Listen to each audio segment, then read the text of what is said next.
স্বৈরাচার শেখ হাসিনার মেয়ে সাইমা ওয়াজেদ পুতুলের গুলশানের একটি ফ্ল্যাট জব্দ করে রিসিভার নিয়োগের নির্দেশ দিয়েছে আদালত। আজ দুদকের আবেদনে ঢাকা মহানগর জ্যেষ্ঠ বিশেষ জজ জাকির হোসেন গালিব এই আদেশ দেন।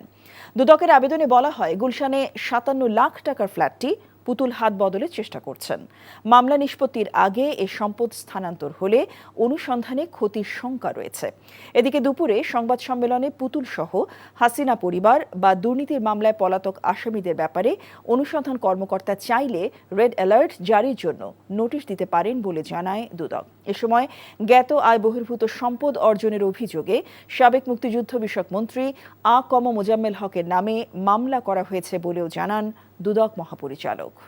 এই আদালত যে রিসিভার নিয়োগের জন্য যাদেরকে দায়িত্ব দিবেন, এটা অনেক ক্ষেত্রে জেলা প্রশাসনকে দায়িত্ব দেওয়া হচ্ছে, কোনো ক্ষেত্রে পুলিশ প্রশাসনকে দেওয়া হচ্ছে। যেখানে আদালত প্রয়োজন মনে করছেন তাদেরকে ব্যবস্থাপনার দায়িত্ব তাদের ক্ষমতার অপব্যবহারপূর্বক অসাধু উপায়ে জ্ঞাত আয়ের উৎসের সাথে অসঙ্গতিপূর্ণ 10,34,00,000 টাকারও বেশি মূল্যের সম্পদ অর্জন পূর্বক ভোগ দখলে রাখা এবং তার নামেও 3টি ব্যাংক হিসাবের মাধ্যমে মোট 8,32,00,000 টাকারও বেশি অস্বাভাবিক এবং সন্দেহজনক লেনদেন করার অপরাধ অনুসন্ধানকালে প্রমাণিত হয়েছে।